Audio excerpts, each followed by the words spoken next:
po jako akawuwo.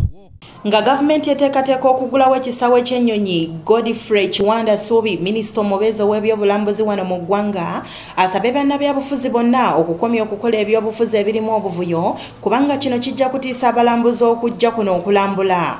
Bino abyogeredde mu lukuŋŋaana lw'abannamawulire olutuuziddwa ku Uganda Media Center mu Kampala olw'okwetegekera okukuza olunaku lw'ebyobulambuzi olugenda okubaawo ng'ennaku z'omwezi 27 omwezi guno ng'emikolo emikulu gya kuyindira Fort Portal.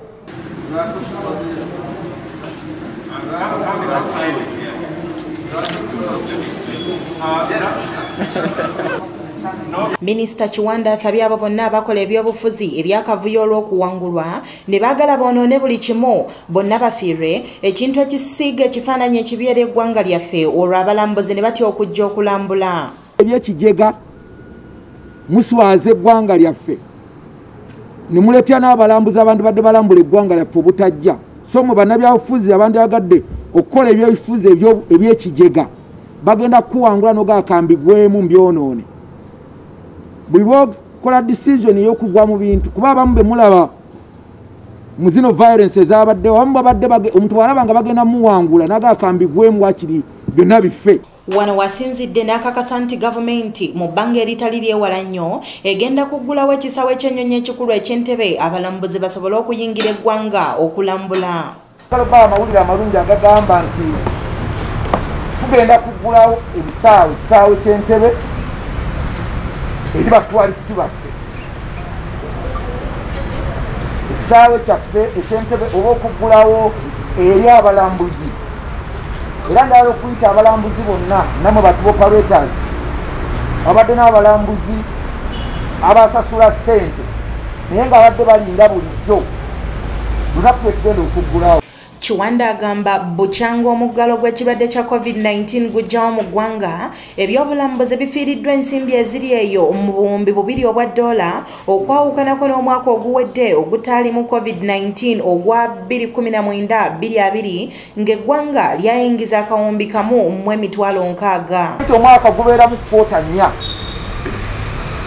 okuva COVID lyajja ogwokusatu twali mu kwota eyandibadde eyokusatu ey'omwaka eyo kwota nefa ne tuyingira mu kwota eyandibadde eyokuna eyaleggwako omwezi ogw'omukaaga eyo nayo nefa zo kwota 2 kati ogw'omwenda tuli mu kwota esooka eggwako ey'omwaka ogwa 2021 ogw'ebyensimbi ezo kwota 3.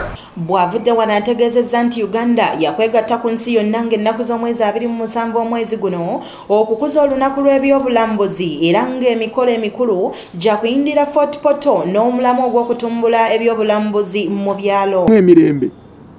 So olwali tugenda kujaguza naye ng'ajaguza emyaka 25. So ekitutte Fort Portal tulinamu okujaguza kwa King Oyo, tulina ekibuga kya Fort Portal as a tourism city ate n'ebirala bingi n'okuba nga tubagirayo okulaba view lwaki ekifo kino twakironze. Ayongeddeko nti emikolo bakugitandika ng'ennaku z'omwezi 24 omwezi guno wakati mu kutambulira ku bugaali balambula ebifo ebiwerako okutuusa lwe banaatuuka Fort Portal awanayindira emikolo. Tugenda kutandika ng'ennaku z'omwezi 24 era awasinga tugenda kuvugawo bugaali. Tugenda vuga bugaali bwaffe okuva wano e Kampala ng'ennaku z'omwezi 24 twolekere Mityana Road.